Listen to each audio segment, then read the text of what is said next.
Okay, so I think we're ready to get into our presentation for today. So we're really looking forward to hearing from Gail. So Gail is, I must congratulate Gail, because Gail has recently been appointed as our product champion and head of iTOO Art Insurer. And iTOO Art Insurer is our business that looks after really the insurance of all of our collectibles. So that's art, classic cars, wine and whiskey collections, and many different collectibles. Gail is our head of this business, and she's our resident expert on all kinds of art and collectibles. And I'm sure, like most businesses, you'll probably think the art business has been impacted, just like every other sector, by this lockdown. We've seen a rand that has been fluctuating wildly during this time. We've seen art galleries and auction houses closing their physical premises. But at the same time, we've seen these businesses really adapting and going online. So I think it's a really interesting time in the arts and collectible space. So without further ado, I would like to introduce you to Gail. And Gail is going to share some of her insights around arts and collectibles during this time of COVID-19. Just before I start, as a last time, could I ask everyone that's listening to turn off your microphones and your videos?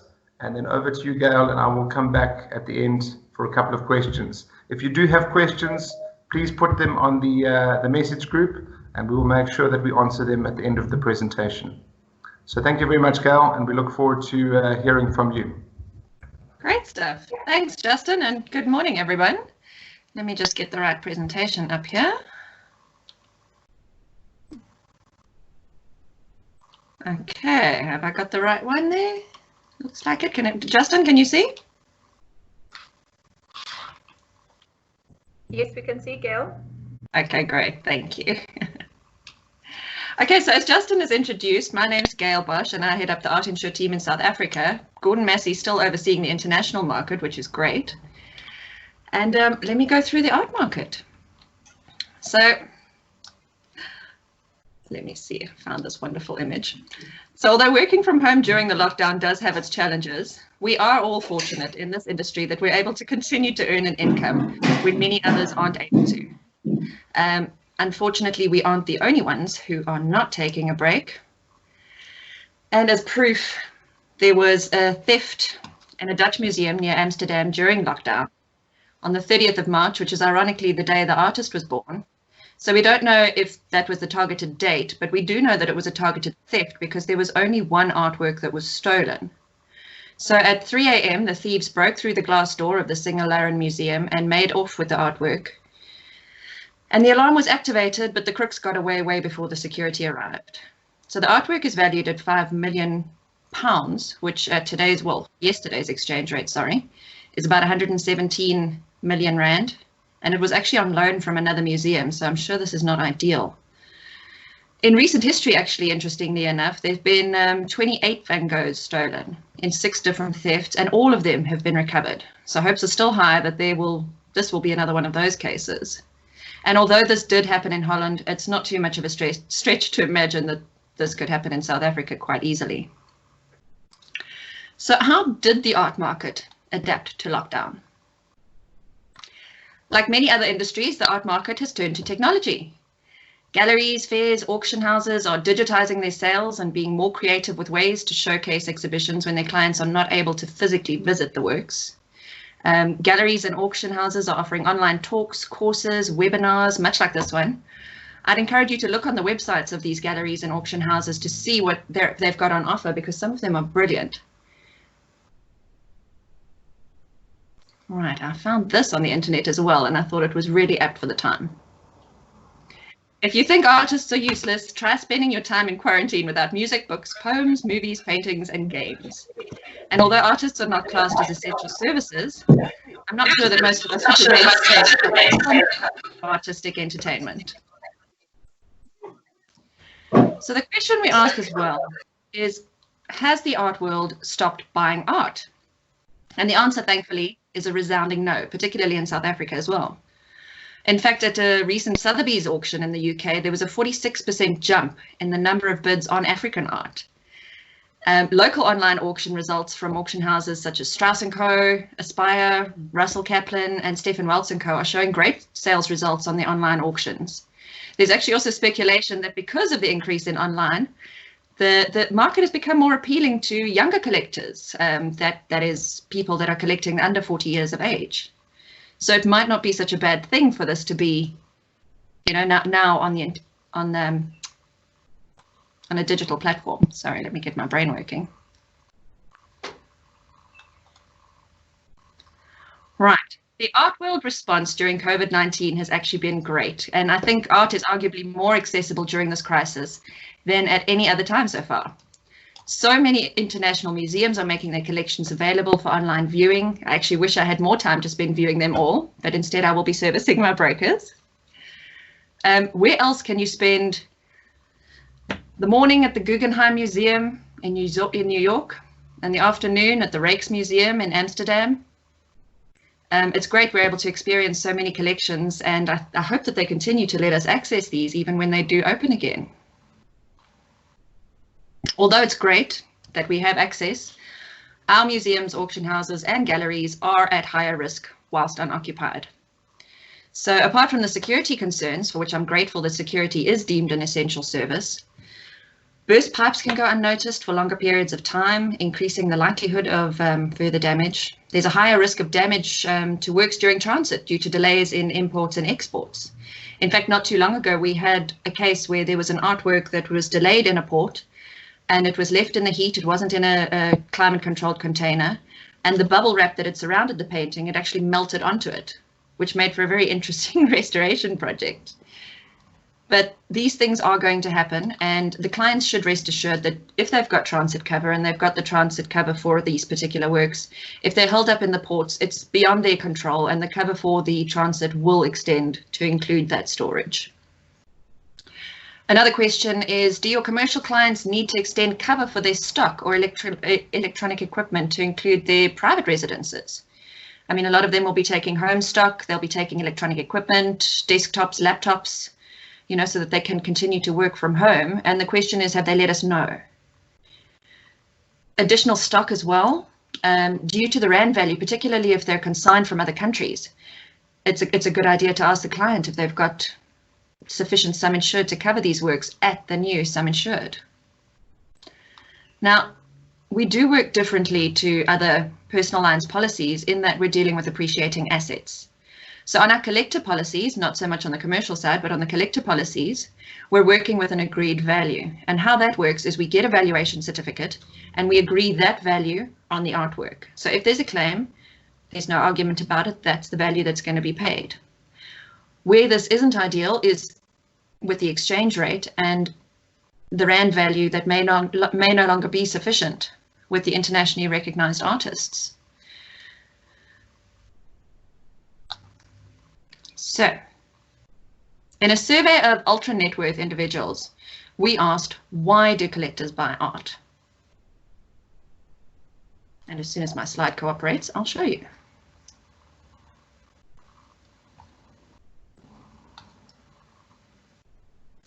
Give me a moment. I seem to have frozen. Oh, there we go.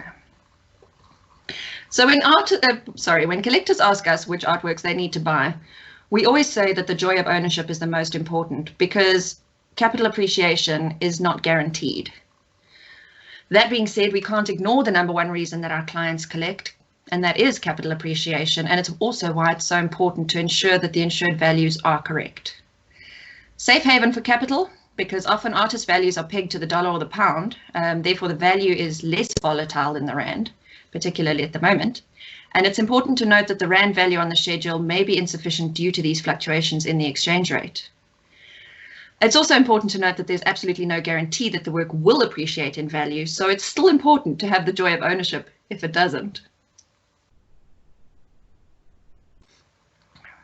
Right, on that note, we've got the top 10 South African bankable artists that was done by a survey called New World Wealth, global market research group in Johannesburg. And they did the survey on the 1st of March, but I'm pretty sure the values will have already have been affected by the exchange rate. The criteria included in this report includes the ability to hold value, penetration into the international market, and price appreciation over the last 10 years. So I'll go through the artists here, and I'm sure you'll recognize some of the names. You've got Mr. Pierneef, Irma Stern, Maggie Loebser, one of my favorites, Alexis Preller, Gerard Sekoto, Vladimir Trechikov, used to be king of kitsch, but all of a sudden is very, very popular again. Sydney Khumalo. William Kentridge, you would have heard the name a lot, particularly in exhibitions in Cape Town at the Norval Gallery and Zeitz Gallery. He is actually one of the artists who is in the top 20% of the world in terms of living artists in terms of their revenue. So it's great to see artists actually earning income whilst they're still alive. John Mayer, another one, and Anton van Voo. So this leads us nice and neatly to our Irma Stern work. Well, our Irma Stern work. And this artwork is still the most valuable art sold on auction in South Africa on record. In 2011, when it was sold, the value was about 56 million. And in previous presentations that we've done, which I'm sure you would have seen, it was 56 million. Now, when I looked at the exchange rate yesterday, the value is closer to 70 million. So if this was your client and the claim settlement is going to differ by about 14 million rand, it's going to leave us both with a less than satisfied client. In a more extreme example, the Salvator Mundi was sold for an astonishing $450 million on November the 15th, 2017. And it was sold to a prince in Abu Dhabi. And it set the record for the most expensive painting ever sold in a public auction, which is fantastic. And although it's an extreme example, the rand value of the work at the time would have been about 6.4 billion rand. Yesterday, when I did the calculation, the value is closer to 8.4 billion rand. Now, to put that into perspective, the global top-end market is valued at $75 billion. South African artworks account for about 1 billion, of which only about 480 million is held in South Africa. So this one painting is worth more than the entire South African art market. Now, we spoke before about appreciating values, and on our policy, on our collector policy, we've got an appreciation clause. Now, I know the writing is tiny and you won't be able to read it. I'm not actually going to go through all the details, but I would encourage you to look at it on the clause, on our wording, on our website. So essentially, the clause says that we'll reassess the value of the item at the time of loss, as long as the valuation is less than 2 years old. Now, this would extend to include, valuations, fluctuations because of the currency. But what it doesn't help with is total loss. So it helps with an item, and we would pay in excess of the item when we revalue it if there's a loss. But it would be up to the sum insured of the policy. So, for example, if you've got a collection that the total sum insured is $1 million and it's 5 artworks and they're all damaged, we will still only be able to pay that $1 million. So in that case, I would recommend that you contact us so that we can increase that cover for the total loss. I know at the time it's difficult for clients to be able to take their works out to get valued and for valuators to obviously go through to physically see the works. But give us a call, because if the client does need to have the work revalued, we can direct you to valuers who'll be able to do a desktop valuation, which without actually physically seeing it, but through photographs, measurements, and talking to the clients. So on that, although we do have lots of collections of paintings, sculptures, and everyone thinks of paintings in terms of collectibles, one of our biggest collectibles is our classic car product. So I'm going to hand you over to my colleague SESH, who is our specialist in the classic car, along with being one of our underwriters for the Art Insure product. So SESH, are you there?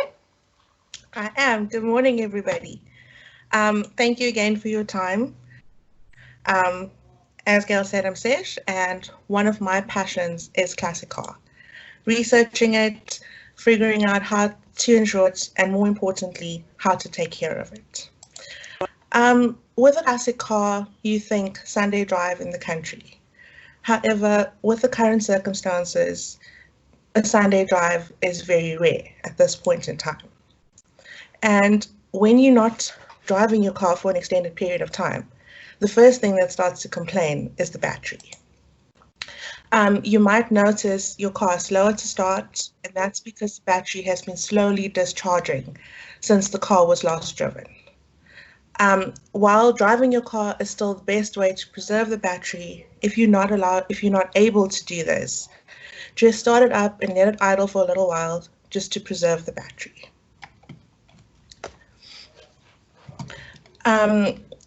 The other important aspect on caring for your classic car are your tires. When your car is parked for a long time, it tends to develop flat spots. And again, if you cannot drive your car as often as you'd like, the best thing is to move it regularly, to reposition the tire, or to put it on a car jack or make use of a wheel cradle. This just prevents the flat spots forming on the part of the tire that's touching the ground. The last point that I would like to go through is attention to detail. Classic car takes time, it takes passion, and it takes care. When we have a lot of time on our hands, the best thing and the most therapeutic thing to do would be to clean our cars. And although this is great, when you're done, it's really important to remember that cars are designed in a specific way. They have little pockets and little cavities due to the shape and structure of them. It's quite important that once you're done with it, just drive it down the street or around the block. This will help the excess water that has been caught in these little pockets and cavities to run off and dry out. When water and metal stand for an extended period of time, rust begins to form. By driving your car, it will help prevent the rust formation. And the most important thing to remember is, with owning a car and having passion for your car, it doesn't have to be dirty for you to clean it, but you're going to clean it anyway. Because we at iTOO understand that it's not just a hobby, it's a passion. Thank you all, stay safe, and hopefully we'll see you again at the next iTOO activation. Fantastic, thank you, SESH. So you've met SESH. Let me introduce you to the rest of the Art Insure team. We've got 3 underwriters that are able to assist with your Art Insure products. You've met SESH now, who's also our classic car expert. Shailene Kingsley-Wilkins is, apart from being our senior underwriter, is our expert in photographer policies. And Corrine van den Brink, who joined us earlier this year, has already proved to be a great asset to the team. Tlanseko Mgomazulu is our dedicated claims expert. So if you have any issues in terms of claims, please don't hesitate to contact us. So as Justin said, if there are any questions, please do put them on the message box and we'll see if we can get through to them now. Otherwise, we'll get back to you later. But in the meantime, if you remember only one thing from this presentation, I'd like it to be that you need to check that your client's values are correct. And on that note, I'd like to wish you all the best for the rest of the lockdown, and I hope that we can recognize each other when we come out of this. Thank you. Justin, over to you. Sure, thank you very much, Gail and SESH, and thanks for the very informative and brief presentation. So there are a couple of questions, Gail. I think you may have answered some of them, but I think we should talk through them because it will just give us a good chance to recap some of the benefits of the Art Insure policy. So I'm going to put you a little bit on the spot and just shoot away and ask you if you can answer them. I'm just trying to scroll through some of them. Okay, so Greg Britz, he's asked us, how do you value art in this market? Surely this has reduced with all the markets falling. Is it an agreed value? So do you want to just comment on how we value art and an agreed value, Gail? So you are right, it is an agreed value. And at this point in time, if nobody changes the policy and something happens, the agreed value that we've got on the policy is what will be settled. It's actually quite straightforward when it's South African artists that are not internationally recognized, because those will stay fairly stable. But if it is internationally recognized and pegged to the dollar or pound, then it is going to be affected, especially by the exchange rate. We do have panels of experts that can help with valuations to make sure, because not every artist is going to be the same. So if you've got specific collections that you want to have a look at, contact us and we'll put you in touch with the person that will be able to help. Great stuff. Gail, we have a couple of more questions. We have one from Bronwyn Whitehead. She said, if a client has contents insurance that has been valuated by an insurer and the sum insured is correct, including the artworks, why would it be necessary to take out a separate policy such as iTOO Art Insured policy? So if there's ever a chance, Gail, I know, what a lovely question. Thank you.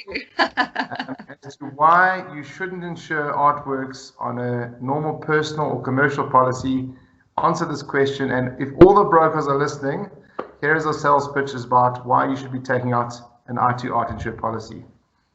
Okay, quick answer, claims. So these artworks are irreplaceable a lot of the time, or very rare or very difficult to replace or restore. It's not going to be as easy as on a normal standard contents policy to replace the item. And I've heard horror stories of clients being told when their Irma Stern is damaged, don't worry, we'll get another one printed for you. This is not something that's going to happen on the Art Insure product. And we've actually got some great benefits for it that are applicable specifically to these appreciating assets. So for example, we've got the appreciation clause that I mentioned, so that if artworks have appreciated during the time and we've got a valuation, we'll have that increase. But one of the biggest benefits during the claim is on the collector policy, the client chooses if it's a total loss or not. So if it's a tiny little scratch and they've only got the artwork for financial reasons, they're welcome to declare it a total loss. We'll take it as salvage and we'll pay out the agreed value. Done. If the client wants to keep the damaged artwork, we'll arrange to get it restored. We'll go to our expert restorers, get it restored. Then we'll get it revalued by a third-party expert. And with the depreciation, because there will be depreciation following a restoration, the client will then get that portion of their money as well as the restored artwork back, so that they're put back in the same financial position. Those are just a couple of the benefits of the policy. I actually can't think of any at the moment on the spot. Yeah, maybe let me help you, but do you want to talk a little bit about fraud yeah, maybe it's about fraud and how that works in the art world. Yes, and also I'll talk about different properties as well, because we can add a transit limit onto the policy, because we know that a lot of our clients have got more than one premises. So we don't actually specifically need to know these artworks are at this premises, these artworks are at this premises, and if they're at the other ones, then, you know, they won't be covered. So the way that we structure the policy is that we need to know the total collection, and we need to know all the noted addresses where it could be kept.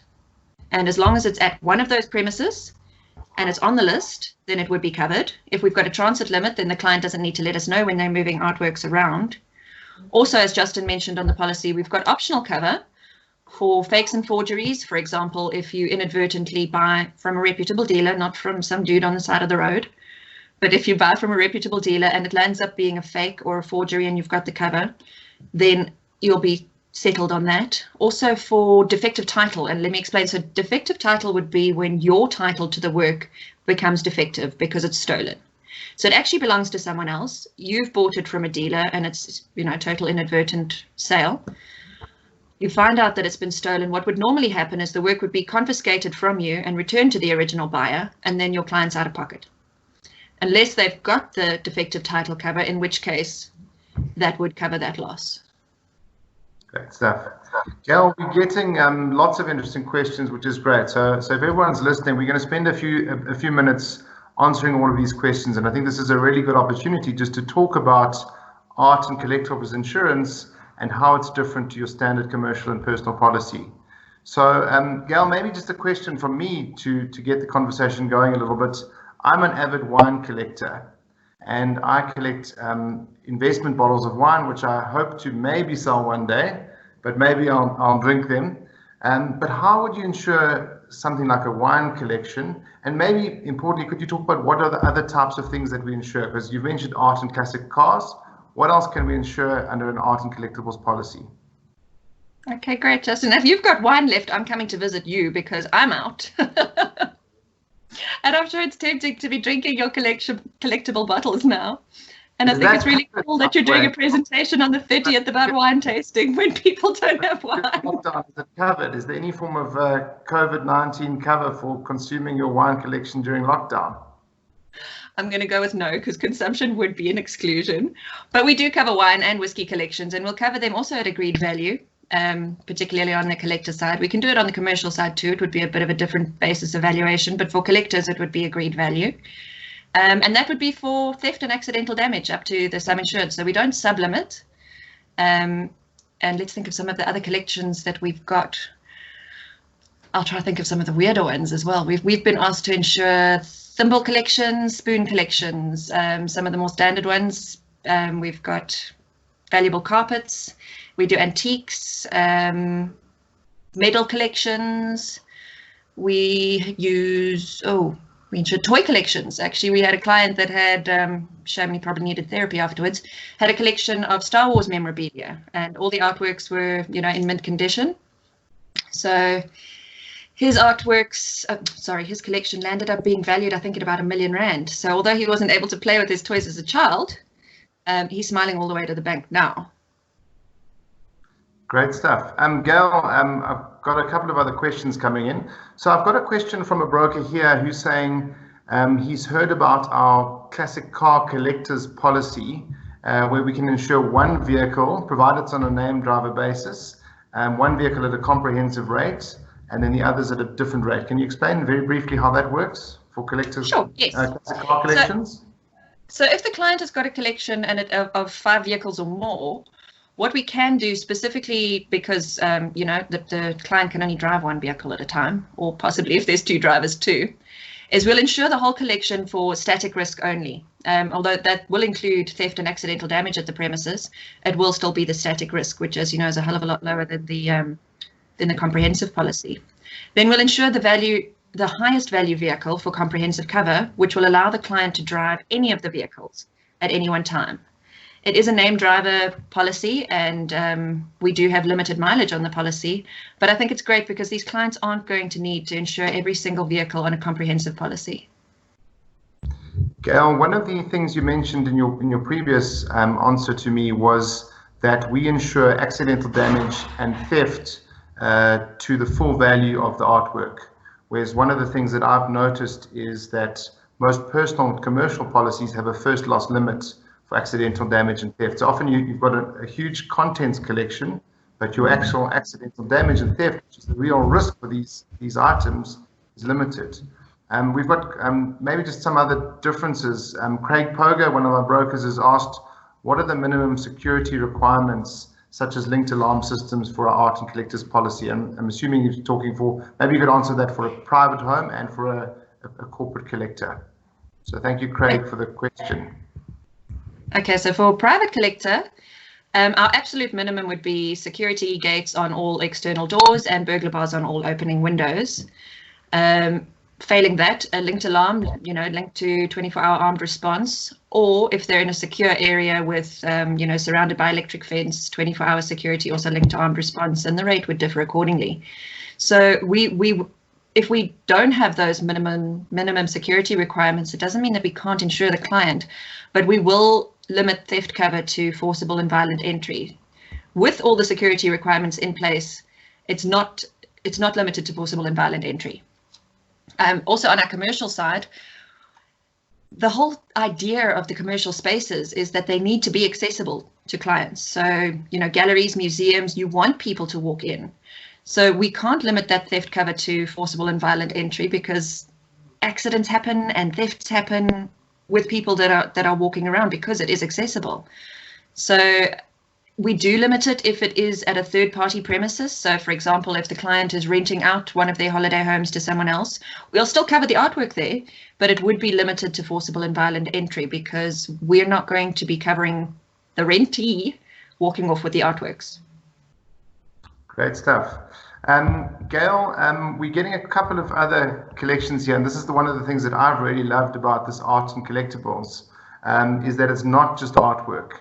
So and maybe I'll answer some of these questions, but we've got from Sophia Buerta's asked us, do we insure stamp collections? And we've got Bronwyn Whitehead who's asked us, would we insure old military collectibles, as well as gun collections? And I certainly know that these collectible guns and old English shotguns can be very valuable. Do you want to comment on gun collections, stamps, military collections?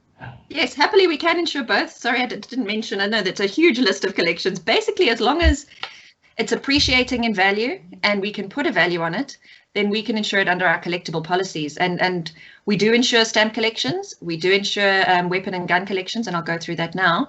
And also some of the other more rare examples, we can insure fossils and speeches and all sorts of other memorabilia, war memorabilia, sport memorabilia.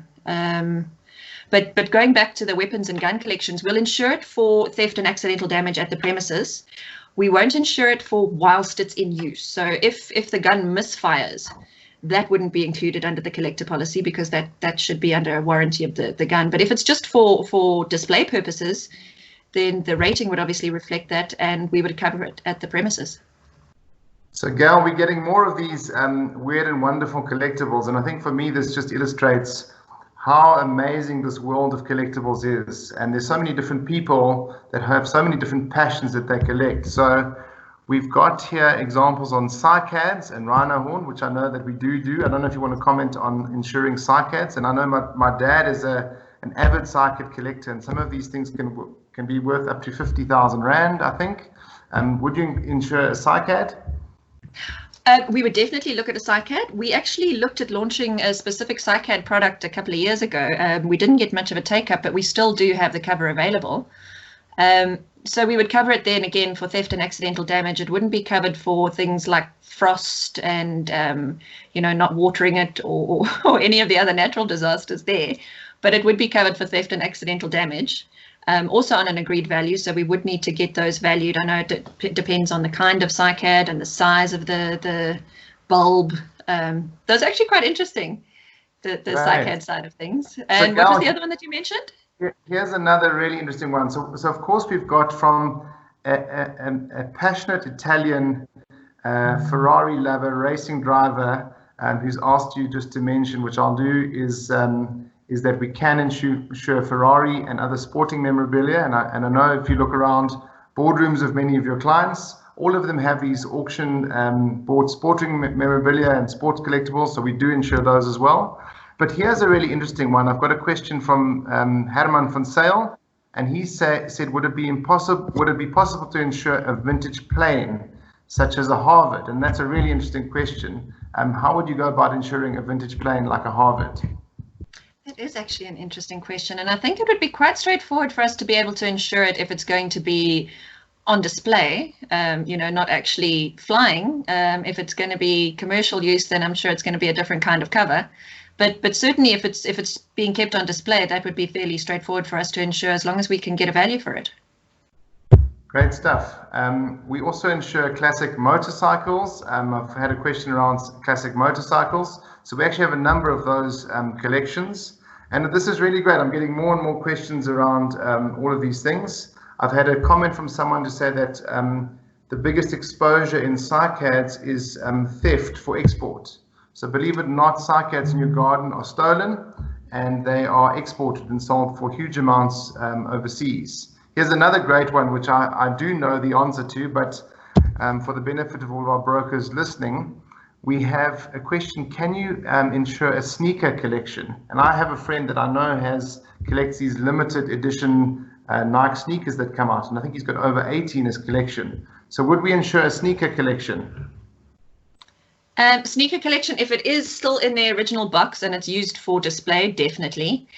If they're going to be worn, probably not, because then it's going to be wear and tear and a little bit more difficult. But certainly if they are going to be kept in their boxes specifically for display purposes only, definitely. We also, on that note, can do things like handbag collections, but the specific designer handbags, coats, that sort of designer fashion, we can look at those as well.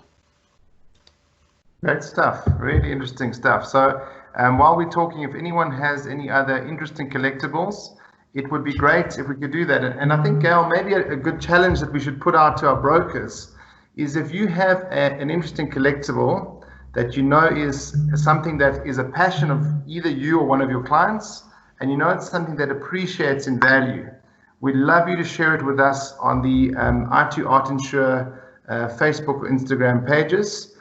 Send us a picture of it or a comment and hashtag iTOO Art Insure. And we'd love to get some comment going on social media about different types of collectibles and what is out there, because I think this conversation has been really interesting for brokers, and I'd really encourage brokers to talk to your clients and say, you know, what do you have, what is your passion, and what do you collect? So let's ask all of our brokers if you could share anything, any interesting collectibles that you or your clients may have. Share a comment on the iTOO Art Insure social media, and just do a hashtag of iTOO Art Insure. That would be really fantastic. Gail, I think that seems to be most of the questions. I'll let you know if anything more. Back to the ivory. You mentioned the ivory. We can definitely insure ivory. It does need to have the CITC or CITE certificate. So as long as it's legal, definitely. Okay, great stuff. I'm just getting one or two more questions here. So we've got a few more questions here just around jewelry and high-end watches. Gail, do you want? I mean, that's obviously quite high risk at the moment with gangs like the Rolex gang. Do you want to comment on our stance on jewelry and high-end watches and how we insure it? Okay, so we do insure standalone jewelry for private collectors, not on a commercial jeweler's block basis, but for private collectors. We have tightened up our limits quite a bit because there have been such serious losses in the industry lately. So we can insure single items up to 750,000. And we can insure a collection in a client's safe for up to 5 million. And otherwise, in a bank vault, we can insure pretty much as much cover as needed. Great. Gail, I've got a question from another one of our brokers to say they've got a client that is a gallery. So what should we be telling those commercial clients? If you're a broker and if you have a gallery or an auction house that is obviously closed during lockdown, what should we be telling those galleries and auction houses to do during lockdown? And particularly there's a question around, which came from one of our brokers, the 30-day unoccupied clause, which is a standard in a commercial policy. So what should we be advising galleries and auction houses to be doing during lockdown? Well, we're going to be accommodating our clients during the lockdown because it is out of their control. So if they're not legally allowed to go and visit their premises, we can't very well, insist that our clients go and visit their premises. We still need to remain legal. The 30-day clause, again, is beyond the client's control, so we will waive that for this particular period. There are going to be increased losses we're anticipating, and it's a sign of the really horrible circumstances we're in. But I think we're adapting, and we will do what we can for our clients. We'll look at everything on a case-by-case basis and see where we can help. Great stuff. And thanks to the iTOO Art Insure team, I've become a bit of an amateur art enthusiast, and I've really enjoyed following the art galleries and auction houses. And one of the things that I've noticed in the last two or 3 weeks is that all of these businesses are adapting. So I would really encourage our brokers to go and have a look at the likes of Aspire and Strauss, the bigger galleries out there. Most of them are doing incredible online auctions, and they're doing virtual gallery tours. And I think it's just a great opportunity to, from your own home in the evening after work when you're having a glass of wine, something else to do is to go and look at all of the big gallery and auction house sort of websites and blogs. And many of them have virtual tours, which are really a fantastic way to look at art from your own home. And I think, again, to all of us, it's fantastic to see as South African businesses how well we are actually adapting to this time. And something like an art gallery, if they can adapt and get people to buy art online and do virtual tours, I think it's a sign that as South African businesses, all of us need to adapt, and I'm sure we're going to survive, come out of this lockdown a lot stronger and more innovative. So Gail, let me just check if there are any more last questions, and then we can probably start to wrap up. Gail, we've got one last question, which I know is a product of yours, is photographers and photographic equipment. So obviously we do insure photographic works that are artworks and collectible, but how do we handle photographic equipment? Gail, is a question I've got actually from Fiona Thompson in our George branch. So we do have a branch in George. Thank you, Fiona, for the question. And could you answer the question on photographic equipment?